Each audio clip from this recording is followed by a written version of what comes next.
ಅಮೆರಿಕದ ವಿದೇಶಾಂಗ ಕಾರ್ಯದರ್ಶಿ ಮಾರ್ಕೊ ರೂಬಿಯೋ ಅವರು ಇಂದಿನಿಂದ 4 ದಿನಗಳ ಭಾರತ ಪ್ರವಾಸ ಆರಂಭಿಸಿದ್ದಾರೆ.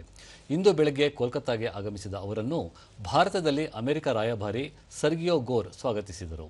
ನಂತರ ರೂಬಿಯೋ ಸಂತ ತೆರೇಸಾ ಮಿಷನರಿಗಳ ಮದರ್ ಹೌಸ್ಗೆ ಭೇಟಿ ನೀಡಿದರು. ಇಂದು ದೆಹಲಿಗೆ ತೆರಳಲಿರುವ ಅವರು ಪ್ರಧಾನಿ ನರೇಂದ್ರ ಮೋದಿ ಅವರನ್ನು ಭೇಟಿಯಾಗಿ ಮಾತುಕತೆ ನಡೆಸಲಿದ್ದಾರೆ.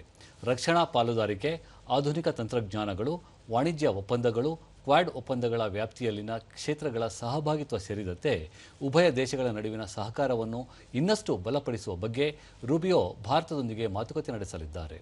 ನಾಳೆ ದೆಹಲಿಯಲ್ಲಿ ನಡೆಯಲಿರುವ ಅಮೆರಿಕ ರಾಯಭಾರ ಸ್ವಾತಂತ್ರ್ಯ ದಿನಾಚರಣೆಯಲ್ಲಿ ಪಾಲ್ಗೊಂಡು ವಿದೇಶಾಂಗ ಸಚಿವ ಡಾಕ್ಟರ್ ಎಸ್ ಜಯಶಂಕರ್ ಅವರನ್ನು ಭೇಟಿ ಮಾಡಿ ಚರ್ಚೆ ನಡೆಸಲಿದ್ದಾರೆ. ಸೋಮವಾರ ಆಗ್ರಾ ಮತ್ತು ಜೈಪುರ ನಗರಗಳಿಗೆ ಭೇಟಿ ನೀಡಿ ಮಂಗಳವಾರ ಭಾರತ ಆಯೋಜಿಸಿರುವ ಕ್ವಾಡ್ ವಿದೇಶಾಂಗ ಸಚಿವರ ಸಮಾವೇಶದಲ್ಲಿ ಪಾಲ್ಗೊಳ್ಳಲಿದ್ದಾರೆ.